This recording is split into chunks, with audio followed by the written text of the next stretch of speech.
Welcome to Big20, a roundtable discussion where GMs from all walks of life discuss gaming and field questions from viewers. Hosts this week are Scrimerva from Shadowcasters Network, Dan from Fear the Boot, and Callie from Riff and Rabble. This week we are talking about Session 0 best practices. Let's start with Callie. Well, I've only done one Session 0 so far, my own. My very first DM experience, I did a lot of research leading into things to make sure that I was prepared to run a game the best way that I could. So I looked up a lot of online resources and found, in particular, the blog from Sly Flourish online, who had recently written up about Storm King's Thunder, which was the one I was running. So I talked to my players very intensely about what it was that they wanted in their game. Especially because one of my players had never played D&D before, and I had not DM'd, so I think expectations was a very important topic for us as a group. Figuring out like play style, if people wanted to be more role play, more combat, like what level of depth they wanted to go into in terms of storytelling and that, and everybody seemed to be on the same page fairly easily, so that made running the Session 0 very helpful. We didn't encounter very much trouble in terms of like conflicting ideas or expectations. I think it was more just concerns about like rules, because two of the members had not played 5e and one of them had not played at all, and so I think they were concerned about how to set up their character and things. And I basically just told them, you know what, let me worry about the rules for now until you kind of get the hang of things, and just build the character the way that you want your character to be and play them the way you want to play them. And we'll figure out the statistics as we go. Like, we'll worry about the rules when we get there. So it was a pretty easy Session 0 for me in terms of keeping people on track in that. I think everybody was very excited about the game, so that probably helped as well. We went over things like, I guess expectations were the biggest topic. Everything else just kind of came as they thought of it, and things that we've tackled since then. So not a whole lot of detail that I'm afraid I can supply for that, but sounds like you rocked it for your first time. Well, I have a great group of players too, so that definitely helps. That's awesome. Well, if you don't mind me jumping in, Dan, because I can give you an example of how not to run a Session 0. Because the very first time I did it, it was also for a 5e campaign, and I kind of did it almost individually with everybody. Like, I was like, okay, tell me about your character. This is the world. And I sort of sent them sort of the context, and there's some group Discord chat as well. And then what I did on the very first session, instead of actually making a Session 0, I ran I gave them characters, and I ran a session that happened in the past. Like, it was like this old fabled story that everyone would have heard about. It was a very famous story, and they played these famous characters to set up the actual campaign. So that in itself wasn't necessarily a bad idea, but to kind of use that as the Session 0, it gave some context, but it was not really, it didn't answer things like expectations, what kind of commitment we were looking for, how long we're going to be running this game, campaign flavor. I guess that answered it a little bit. There was a lot of things that kind of I had to stumble upon over the next few months, and some points where I got a little bit frustrated, and because the expectations weren't super clear. But I had a great group of players. I was lucky to be able to sort all that out as we went. So yeah, I think having it time to be out of character and talk about the actual game and how it's going to work is really valuable. This was something that within my group we realized, I think, relatively early in our gaming experience, because we've always had, not just me, but the group of people that I've historically played with, have always had sort of a mind for deconstruction. Why does something work the way it works or fail the way it fails, or whatever? And in looking at our games, we started to realize the majority of the issues we were hitting, I mean, not 100%, but 75, 90% of the problems we were having is that the game itself had never been set up for success. That we came into the game with really nothing discussed, and we would play the game, and then it's no different than just putting any 4 random things in a box and expecting it to work. It didn't work. It didn't make anything useful. And when we started to see character and character conflict or disagreements about the social boundaries of the game, or disagreements about where the plot was headed, or whether it was acceptable to have a betrayer in the party or not, and all these kinds of things, it's like we should have been answering this up front. And I don't want to dominate the show right this second by jumping ahead to this, but this is a topic that, as a show, you'll Fear the Boots kind of hung its hat on, is trying to work through the steps that we found help most to set the game up for success, to give it, the tools that you need and the structure it needs to actually get somewhere useful. So do you have, like, both of you, over your experiences, have you developed like a list or a general sort of structure of how you run the session zeros now to try and get the most out of it? Well, I would say there's a couple things that I always need to cover, even if it's, and I don't, most of the games I run are a little shorter now. But to me, the number one thing is boundaries. What are people comfortable with? How dark can you go? Are you, if there's something somebody is not comfortable with, I just want to know ahead of time and I won't incorporate it. The other thing that is really, really key is they need to make a reason to be there. If I'm trying to drag a PC into the story, then they don't have it baked in, then that is a huge challenge. It takes a lot of energy as a DM to do that, and I don't feel like it's really worth their time. So those are the two things that I think are the most important. I don't know. What about you, Dan? That's pretty close to my experiences. When we started using a group template, we had a version of it that we had written years and years back that I don't have anymore.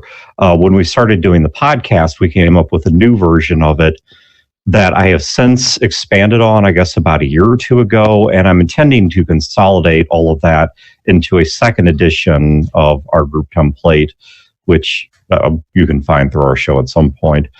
But no, I completely agree with one of the early issues we hit that's been there in all of the group templates is the GM has enough to worry about. The GM has to write the game, has to run the NPCs, run the plot, deal with balance, deal with rules.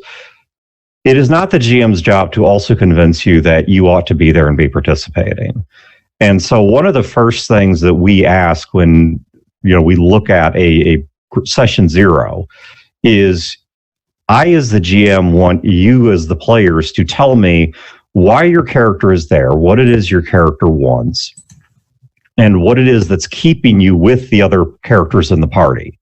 There's a trope in D&D in particular that I really freaking hate, which is the first 5 minutes of game one is you guys are in a tavern, and there's a whole bunch of really interesting looking people that just have this aura of player characterness around them.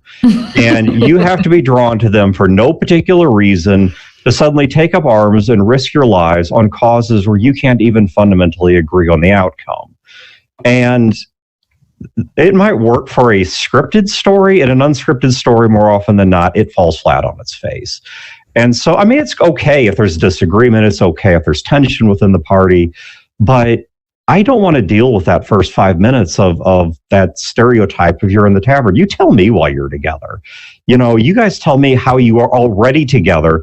So even if we're going to go with the tried and true trope, if you wake up in a tavern, that's fine. But you guys have already known each other for 6 months. And you know why you are together. You know what makes your party gel. And when you actually get out and play it, it doesn't always hold up. Things evolve upon contact with the enemy. But, it's nice to at least have some idea that we're not going to be... I'm not having to try as the GM to convince you that you care about the otherwise perfectly balanced group of individuals that just so happens to be sitting in the same tavern, drinking the same mead or whatever your stereotypical fantasy drink is.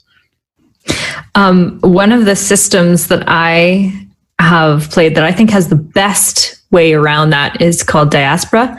And you sit around in a circle and you create backstory with the people beside you. Mm-hmm. And so you create a defining event and you talk about which character was at that defining event and how they influenced you. You can pick one of them as like a mentor or somebody who helps you learn something. And it's about a 4 or 5 step process. And by the end, you're all woven together into a really cool backstory that can kind of be slotted into your personal backstory as well as the context on a whole.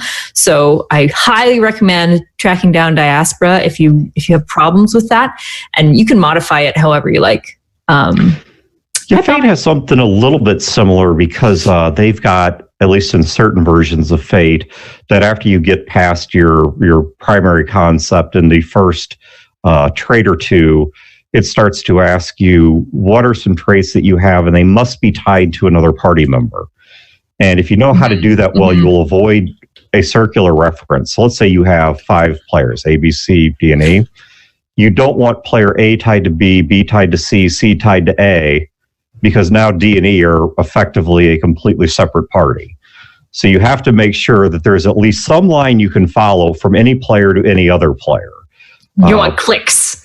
Yeah, exactly. That's what it becomes. You don't want clicks. You don't want sub-factions. Mm-hmm. But Fate encourages that as well. It's something that we ask in our packet is, how did these people meet? What experiences have they shared? What are they up to when the first game starts? You tell me where you're at and why you're there, so I don't have to convince you that this was your idea. And I think there's any number of good ways to approach this. What you described in Diaspora sounds great.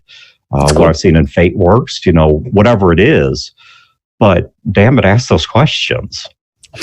Did you do that in your game, Callie? Did you get them to set up connections? I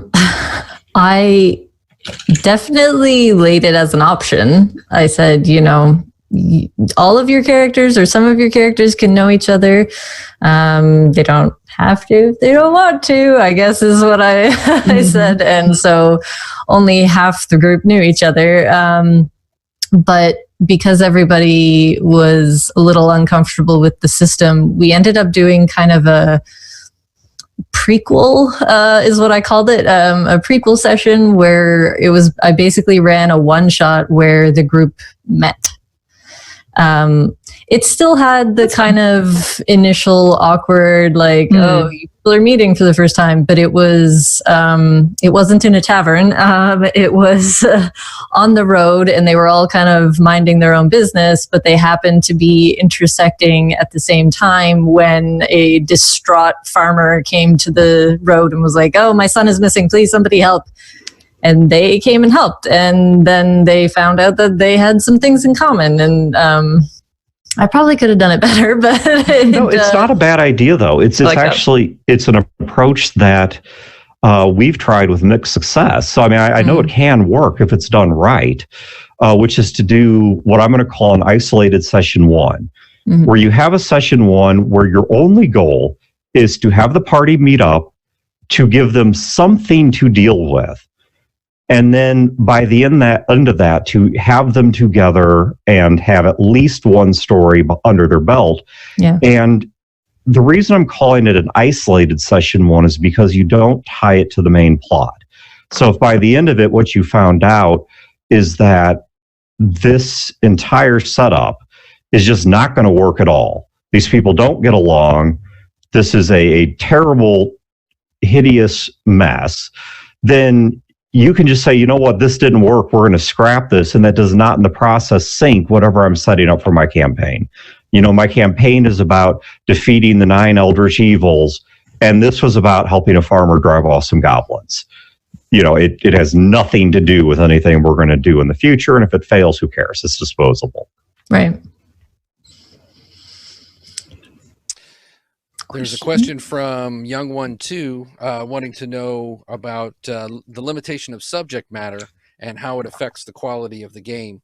Does it affect the artistry of the game or the art itself? Or, you know, how much does limiting things affect your games? It's going to vary from group to group and person to person. When I was thinking this through, I came up with roughly 4 steps that I would work through in a session 0 or in-game prep. The first one is to describe the game concept. I want to play we're going to play a mercenary company in BattleTech using the MechWarrior RPG, okay? Or we're going to play a group of adventurers from the Church of Torm in D&D, whatever it is. High concept for the game.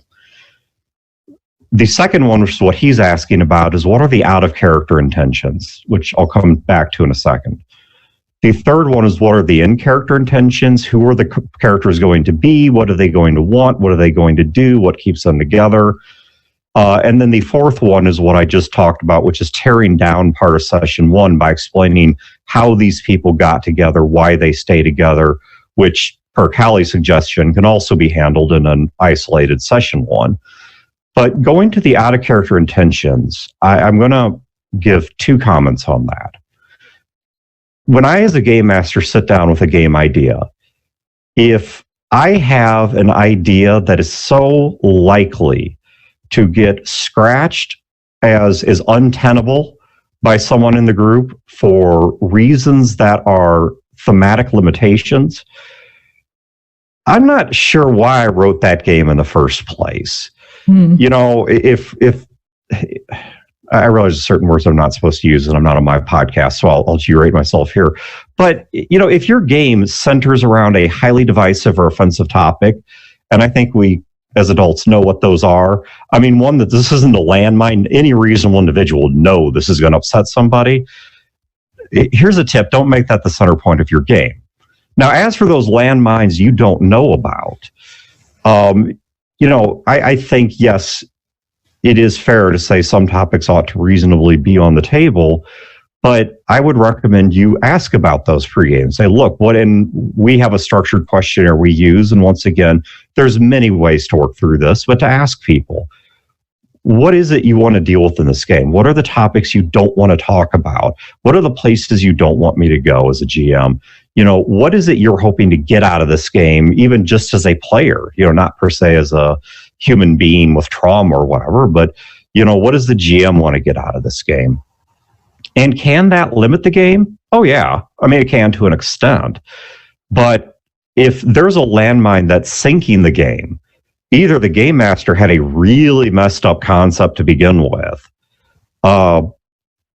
you know, maybe playing Sesame Street Fatal wasn't the best idea for, you know, the game you're running down at the survivor shelter.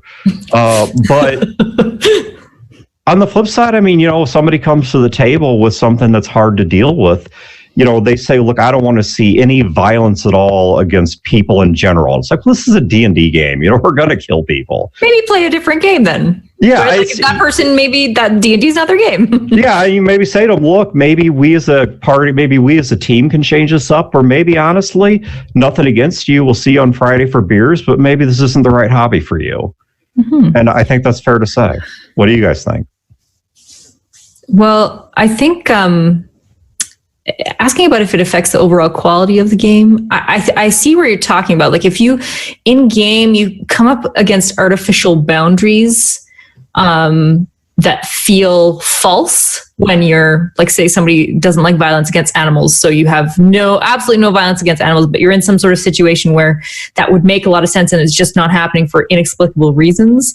I understand the question that you're asking, like, does it make it lower quality? But I think if you know that those are the things to avoid, you hear it from your players ahead of time, you're not going to create a situation where those things are going to be the natural outcome.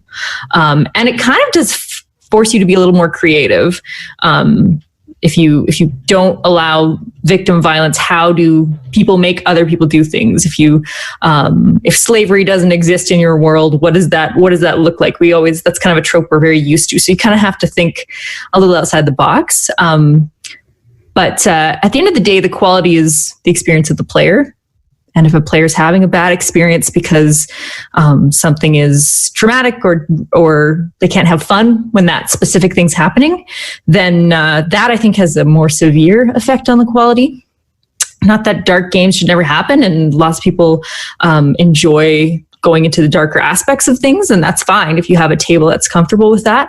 But as long as you're checking and making sure the whole time. I think that's absolutely right, because the goal of a game is to entertain a group of people. My goal as a game master is not to shock someone and send them home traumatized. And if there is some kind of life trauma that we need to avoid, then we can avoid that. Mm-hmm. Something else that I've also found that helps is if somebody says there's a topic they don't want to deal with. Let's say, for example, we'll use slavery as an example. And let's say that we're running a Deadlands game set in the historic pre-Civil War South. And I think there's a middle step you can ask of, well, okay, what if we don't deal with it in detail, but what if it's kind of an off-camera thing? And we understand it's there.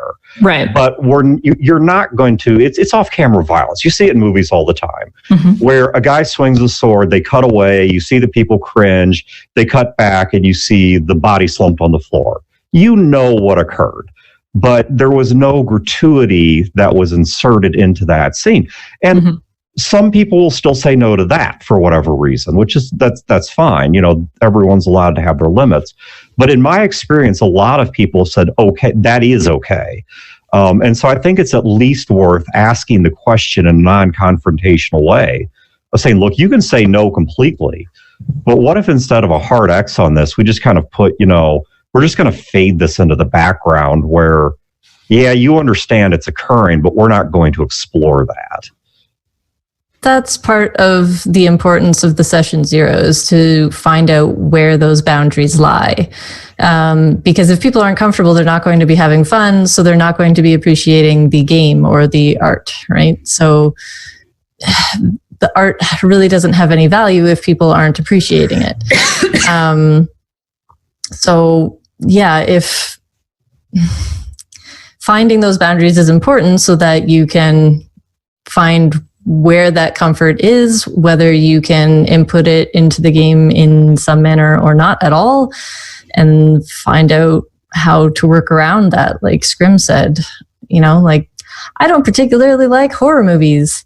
There are, I'm sure, some very well-made horror movies out there, but I don't have fun watching them. It doesn't decrease their value in general, but it decreases their value to me because I'm not going to have fun watching them. Yeah, there's in chat, I've actually chat up this time, which I didn't the last time I was on.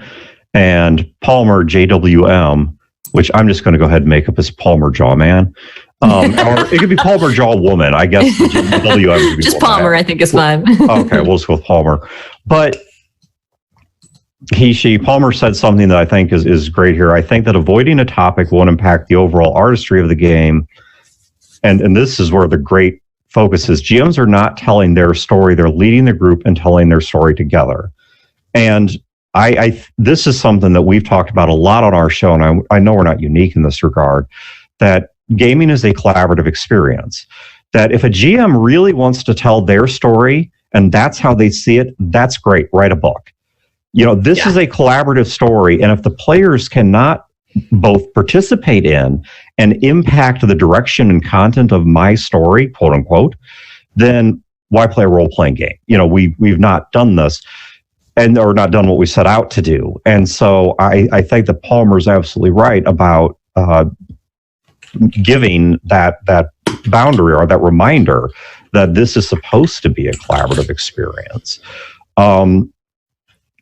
There was let me pause there. Did you guys want to comment on that? Because there's another comment in chat here I really like, but I agree completely. The GM telling their story was actually pretty much what bombed my very, very first D&D experience. And when the players tried to say, hey, we're not having fun, the DM self-destructed and just could not handle it. And anyone whose players have ever derailed your carefully plotted session, goodness. please raise your hand. yeah, that's a rite of passage, and it's how you survive that separates the wheat from the chaff in terms of GMs. But it's made for some great storytelling. So the other one I want to call it here is Angry Cheese Toast, which, by the way, I don't know if that's some kind of like Canadian slang for a grilled cheese sandwich. Love it. Don't look at me. I'm going to call it that from now on. Angry cheese toast. Okay, so as a man who loves his grilled cheese, in fact, I've got a good friend whose like 3-year-old daughter suggested her restaurant idea to me, which is you can come in the evening and all they sell on the menu is grilled cheese for $10. And I'm like, well, that's kind of expensive. She's like, yeah, but we then give you a coupon for free breakfast the next morning. And I'm like, this is everything I need out of a restaurant. But Angry Cheese Toast, what Angry Cheese Toast, what my grilled cheese sandwich is talking about here, is they're saying that what they did in one of their games was instead of simply doing it in questionnaire format, they actually had the people role play their characters while the character was interviewed, almost like it was like speed dating. And so I don't know in detail. So like I can think of all kinds of ways to do this. This is a neat idea. I've never thought of this. But so first of all, one of the things people say is I don't really know my character until I play them for a little bit. Well, this gets you past that. You're having to play them. You're feeling them out. You're feeling out their voice. You're finding who they are. You could be interviewed by the GM, and my grilled cheese here gave me some questions that she said ranged from, you found a lost child, will you help them? That almost sounds like the Boyd Conf test. To how do you like your carrots cooked? And I think you could even go beyond the GM asking questions that help them both see the character in terms of values, but also in terms of interests. And I mean, in one of our earlier group templates, we asked people what their favorite food was. And if they said, steak served rare, you started to worry about the depth of the character. But you could allow the other characters to interview each other. And at this point, you start to find out with a little tidbit of role playing and an uncontexted question asking where people click, or you even get ideas of say, oh, you wouldn't save the child because of this. Well, that could kind of play into some tension between your character and mine because I went through this. So let's develop that. So I think that's kind of that's a really neat idea. That's really cool. Go ahead, Kelly. I wonder if that would work for first-time role players or not. Like I'm thinking of my brand new player, not character, my brand new player. It's interesting. I have no idea if that would have helped or not. That's interesting. Maybe I'll try that next time. See how that goes. Get to know. Yeah. If you know your players, you'll know who's going to be comfortable. But sometimes you don't know your players. Sometimes they're new. Yeah. Yeah. I mean, I could know my player as a person, as a friend, but I don't know what they're like as a role player. I don't know what they're like in a game, right? So, and maybe they don't want to play something similar to what they're like, or maybe they want to try something that's radically different from what they are. I'm not sure. I like that idea, though. I have a question for you both that is almost before session 0, but how much do you allow your players and their backstory to influence your setting And I think this is different for a homebrew. You can kind of do whatever you want, but especially if you've got a pre-published adventure, how do you, if somebody has some magical artifact that they carry with them at all times, like, is that like just a quirky thing about them? Do you incorporate it into the story? Somewhere between? Well, I encouraged my players to be creative. I think everyone was a little, I don't want to say uncomfortable, but just kind of feeling out where their creative boundaries were. And I don't know if I made them feel that there were boundaries or not, but I think because we were playing in an established world, we were playing a pre-written campaign, that they felt like they had to work themselves into that world. And I told them, like, I will do whatever I can to work it into the story. This is a story about your characters. They just happen to be on this particular adventure, but it's still about your characters. And so your backstory is important. And, things that are important to your characters are important to the story. So I think at first they were kind of like just dipping their toes in and like, what about this? Or is there something in the world that could work with this maybe? And it's like, yeah, we can do that. Maybe there isn't, maybe there is. I will make it. Let's make it together. As it's gone on, I think they're getting a little more comfortable, but also now their characters are kind of established and their backstories are much more fleshed out. So there's a lot less of that. But I am all for characters, like players coming up with things for their backstories, and I am more than willing to work it into the story because a lot of times their ideas are really cool. And my creativity has its limits. Theirs are outside of my limits. And so totally. Yeah. Well, it's not just really cool ideas, but they're also, if they bothered to put them in there, it's ideas they at least marginally care about. Exactly. And one of, I think, the most difficult tasks for a GM, if you're not organized within the session zero stuff, is making sure that the players and then the characters they're playing actually care about the story you're telling. Yes. And pulling from their backstory. And this is why one of the things I typically do is when people give me a character, I require them, I want a few sentences of backstory. I don't need your novella. I need a few sentences of personality, so I know generally what you're about. And I want you to give me 2 or 3 plot hooks or unanswered questions or things that you want to explore in this game, so I know I can make the game personal to you. Yeah. And so if there's somebody there who's throwing out, even outside of formalized questioning, oh, hey, I've got this really weird artifact and I'm not really sure where it came from or what it does, you better believe I'm using that in the plot somewhere. Unless they tell me it's like a +5 thing of infinite wishes, in which case I'm telling them they're not playing that character. Yeah. It's good to have creative ideas that you can incorporate in for sure. Yeah. The forum that I got my information for how to run a session zero off of had an idea of, with a pre-written adventure, it's a little more accessible in that way, but connecting each player to an important NPC in the storyline. Mm-hmm. And so at the start of our game, I did these, they were basically like memories or cutscenes kind of ideas where each character at some point in their life had some event that happened that brought them across a character, that an NPC that would later come up in the game.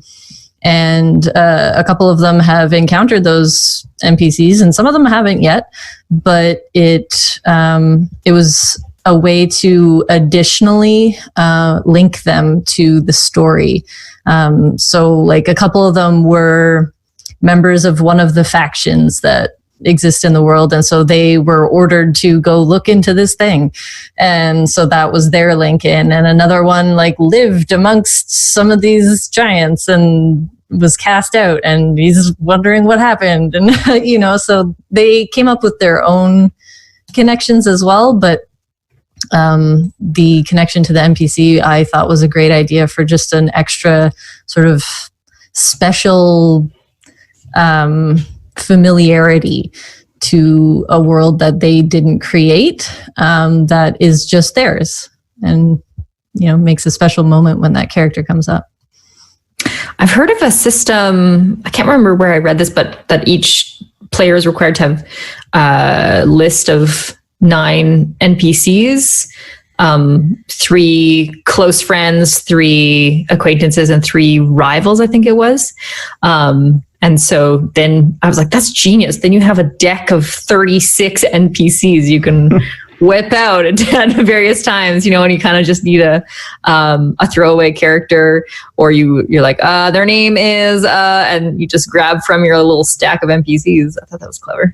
The closest thing I can think of to that, I'm sure it exists, even though I'm not familiar with the title, but the closest thing I've seen to that is a few superhero games where you have to design your supervillain, or if you're playing supervillain, you have to design your superhero. So if you're playing Batman, you have to write out your Joker, and that gives the GM something to work with. But something else I think that's fair to ask about in Session 0 is we've talked a lot about who the players are, what the players want, what the players don't want. I think it is also important for the game master to express that here as well. For the game master to say, this is the kind of story I want to tell. These are the kind of topics I want to explore. These are the kinds of topics I want to avoid. Because you upset or burn out a player, your game has a problem. You upset or burn out the GM, the game is dead. And so as someone who tends to GM far more often than I play, there are campaigns of mine that I have unintentionally killed in the past by being far too passive during Session 0, where I'm just consuming what they tell me, and I'm not telling them, you know what, that's a cool character idea, but the story doesn't interest me. That's just not what I feel like exploring. And yes, it is our story, but part of our story is it's the game master's story as much as anyone else's. And so I would tell game masters, don't be super passive. Don't be purely consumptive in Session 0. Speak up. They're the characters. You are everything they're not. You are the NPCs. You are the world. And so if you're not into what's going on, all of those components suffer. Mm-hmm. One of the things that I've learned over the years is that each player is there for a different reason. So I'll get like a very eloquent, long backstory. And then every session they say maybe 2 lines. They don't really talk a lot. They don't really role play a lot, but they have this in-depth view of their character. And so I would keep checking in. I'm like, are you having fun? Is this okay? Is this good? And they're like, oh yeah, that was a great session. I'm like, you said nothing the whole time. Why did you liked that? But there's just some players who love sitting and watching and thinking, and then maybe they'll write a little bit later. But then I had characters who would write me 2 lines. And then I'd be like, so, tell me a little bit more. And then as soon as I started kind of interviewing them, they were like, they had 1,000 different ideas. And then in the game, they were just so super into it, just jumping right in. So I had to, there's certain expectations you need. I need 1 or 2 things at least from everybody, but each player will offer something a little bit different. So yeah, it's, that was a bit of a learning curve as well. Yeah, my group being brand new to playing with each other, but also playing the game, we ended up doing what I ended up dubbing our postmortem, where after each session, we talk for, 10, 15 minutes about what we liked about that session, what we didn't like, what we thought we could have done better. That's a great idea. we also did it because we were streaming and we were figuring out how that worked. And so there was some technical learning as well. But a lot of it was about gameplay, and those postmortems have become shorter and shorter and shorter because we've found a groove eventually and, figured out everybody's play style and what was important to them. And I found that very valuable because as long as everyone feels comfortable, not everybody's comfortable with like criticisms and things. So that's definitely something that needs to be a comfort zone. But yeah, it was helpful for me to learn what they were feeling like during the gameplay. And so a lot of it was like, the pacing felt kind of off. There was a lot of like lulls and things. And it's like, oh, okay, yeah, I need to pick up on that some more. Okay. And so that was very helpful as a new DM and as a new group. And I found it really, really good on top of the session 0. I find it's hard to find lulls. It's hard to notice lulls as the DM because you always have 1,000 things going through your mind, and so I don't always notice when the action is slow. Mm-hmm. Maybe if I spend a long time with one player doing one thing, I'll start to get a little antsy, like, oh, this is getting boring for people. But that's a really great thing to do. Get your players to tell you when there's things slow down or whatever, because sometimes it's hard to be a player now because they have to sit and wait for other people to do stuff. What I found is the greatest indicator of when things are starting to slow down or you've got a lull. The phone comes out. When you see a phone come out, and if it stays out for more than a split second because someone's trying to see if work texted them, then That's good. That's a good indicator. I play online though, so there's not really any helping that. Yeah, especially on cameras, that still helps. Well, we do have cameras, but I mean, they're looking at computer screens. What they're looking on that screen, I don't know. You don't know, especially if they're looking at the camera. You don't know if they're all tabbed. I don't know. Not a clue.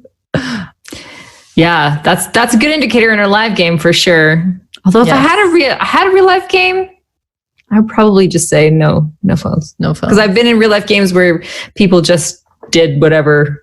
And then they're so disconnected. Like you create the lulls when you're just on your phone or your computer the whole time. Yeah. So I've got a question for you. What about issues that happen in game that maybe you didn't address during session 0, maybe because either the person didn't know it was a hot button for them, or maybe they were embarrassed to even bring it up?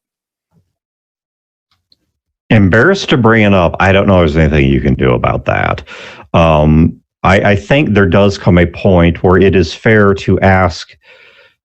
I mean, we're not mind readers. I think there is a point where it is fair to say to someone, it is incumbent upon you to communicate these things. Now, if you're embarrassed to bring it up in session 0 in front of a large group of people because there's a life story you don't want to tell, that's fine. But there's no reason you can't shoot the GM an email or a text message and say, look, I don't want to talk about why, but I just preferred if we didn't deal with this subject. If you don't tell me at any point there's something off topic and I walk right into it, I mean, I'm just going to be bold. That's on you. Now, if I keep doing it, that's on me. But the first time, that's on you. As for people not realizing it's a problem, or in some cases, just not even thinking the game would bring it up. I've had this happen where I knew something was an issue, but I just thought there's no way we're going to deal with this topic in this game. It's just not plausible for some reason. And then all of a sudden, bam, we walk right into it. I think at that point,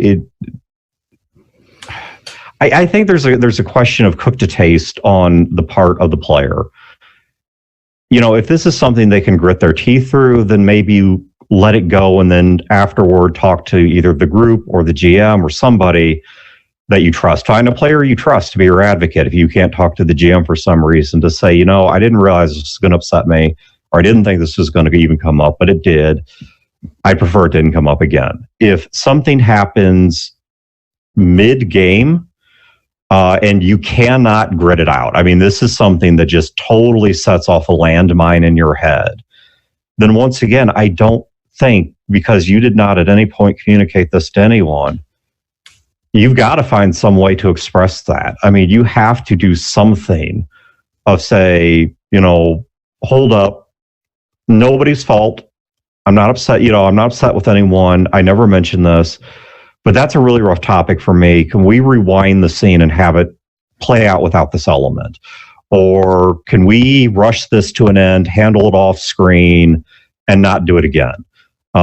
Because maybe the game master by this point needs it as a plot point, or I don't know what. So it's not so easy to remove. And so you just got to say, look, can we rush through this, deal with it off screen, and not come back to this again? Or while I have my concerns with it, that would be wildly off topic. There are some groups that use the good old X card. They place a card in the middle of the table that has an X on it. Or some people have come up with varying versions of this, of yellow card, red card, that says, I'm starting to feel uncomfortable, or something that just occurred bothered me. And maybe putting a pencil eraser to that X card and tapping it takes a little bit less courage than interrupting 5 boisterous people to say, I can't handle this scene. But I think it is fair, once again, to place some onus of this. The group should be accommodating. The group should be polite. The group should be empathetic. But the onus to communicate this is on the person that felt it, because I'm not going to know. And but that's why those safety tools are so important. I think that, maybe they didn't think to bring it up before. Maybe they weren't comfortable enough to bring it up before. Maybe it's a whole new group of people and they don't know how to talk to them or how they will react. Or maybe it's a brand new group at a convention that didn't get to do a session 0. And so that's where those safety tools can fill in for those gaps, make things more comfortable for people, even if they don't use them. Sometimes just having them there is enough of a comfort for people to be able to open up more, and not have to worry so much about what's going to happen. Is this going to be a big deal? It can fill in those gaps when things don't get communicated. I think on the flip side, rules wise, sometimes you might not cover like a certain UA or a certain specialized rule, and then it comes up in the middle of combat. And I think you can kind of say, like, as long as the people at the table, this is generally understood, but some people get a little hesitant about it, that if something comes up and we haven't talked about it, like about the rules of the game, then I'm the final say. Just no, there's no flanking rules. That's it. Or no, you can't take a level in that UA ranger. Like, you can't.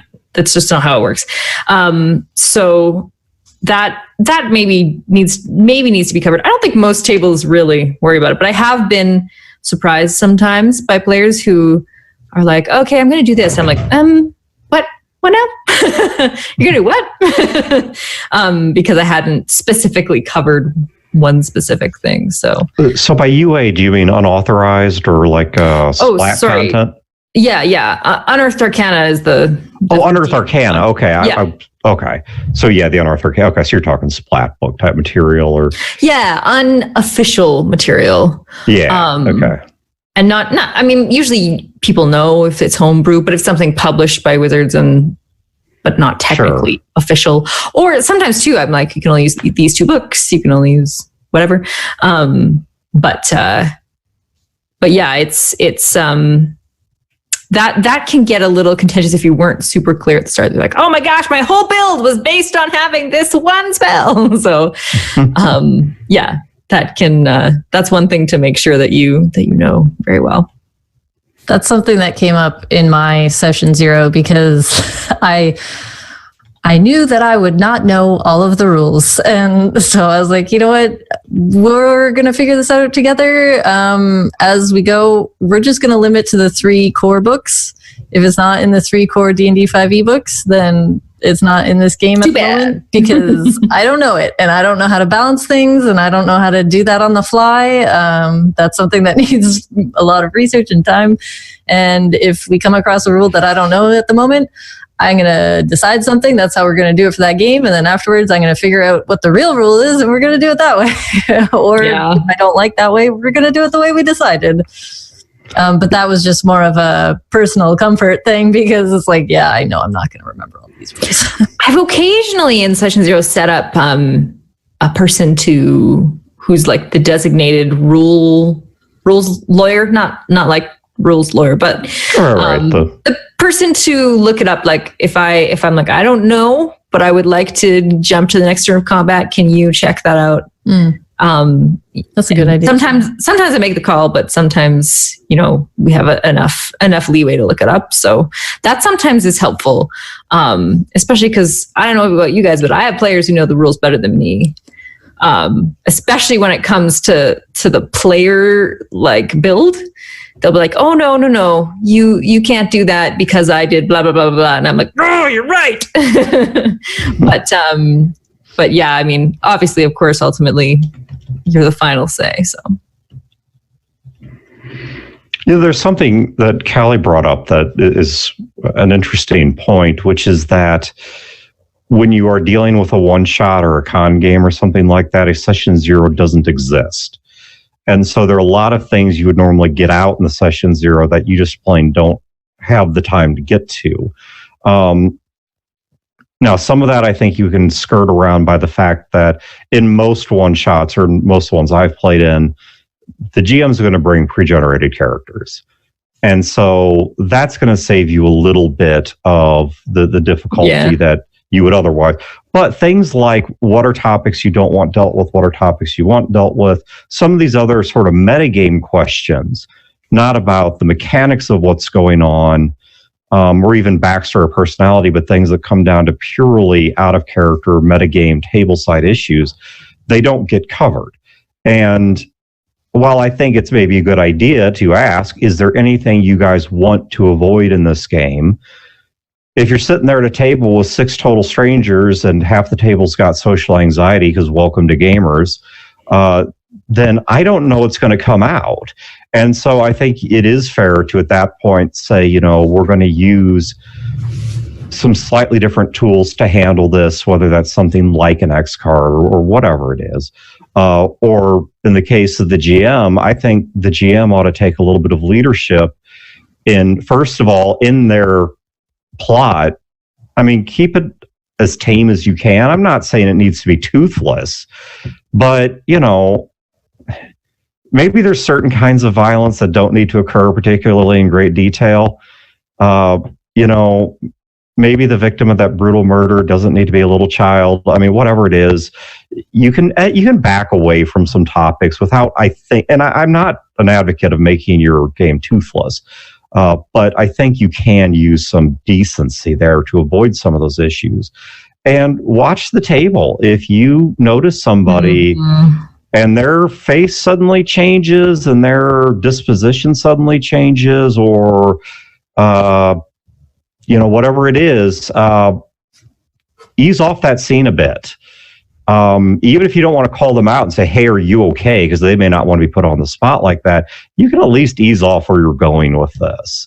But once again, to Callie's point, it does take a very different tool set for a group of people you don't know and did not have the opportunity to even have these discussions with. Yeah, I have a story about that because I ran Night Witches, a 4-session game. It's a Powered by the Apocalypse game about the all-female Russian bomber unit in the World War II. So as I was researching for this game, I don't know if you know, but World War II really sucked. And in particular, living in the USSR in that time period was extremely harsh and difficult, and the realities of life were just really heinous.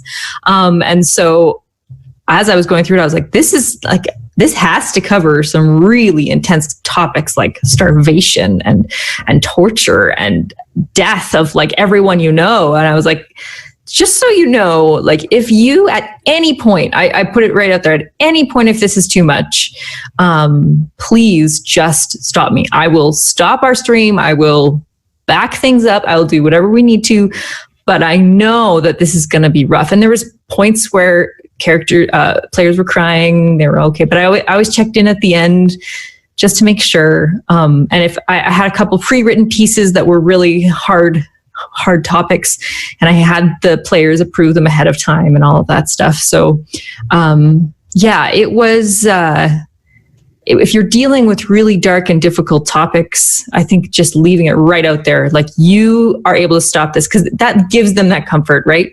You said it to every single person at the table. I'm not going to make you sit through something horrible. And then they know they have the right and the authority to do that. Yep. So we're just about finished with this episode. Any final thoughts on session zeros that you would like to share with us? Do them. I seriously cannot emphasize enough. I've been banging this drum as long as I've been doing the podcast, since before I was doing the podcast, and I will bang it as long as I have enough of a brain to game. You would not believe how many problems can be avoided by a correct session zero, or a well-structured session zero. And I would wager for most groups, if you look at the reason your games have fallen apart or your campaigns have died, you can probably track it back to something that could have or should have been handled before the game even started. Yeah. I think it's also a really good way to start the excitement about the game, or deepen the excitement about the game. If it's also a session where you're like collaborating with the players in terms of how they fit in the world, how do they fit together, my players in particular started to get really excited because it's like, oh, this is real. These characters are starting to feel real. There's some real substance here, and like I feel like the world is mine and I'm here. And so it helps avoid problems and encourage the in-depth involvement in the world. I think too that sometimes it's a place to find out where players just might not be a good fit. If you are with someone new and you're like, oh, I don't think this is going to work, to follow your gut and just maybe see if there's another way they can be involved at a different table or something like that. It's okay sometimes, and they probably feel it too if they're not really a good fit with everybody at the table. So I have one other little tidbit that I found a couple weeks ago, a game called Microscope, where you basically create the backstory of a world. If you want your characters to be super involved, you can create like the long thousands of years history of a world or a setting with Microscope.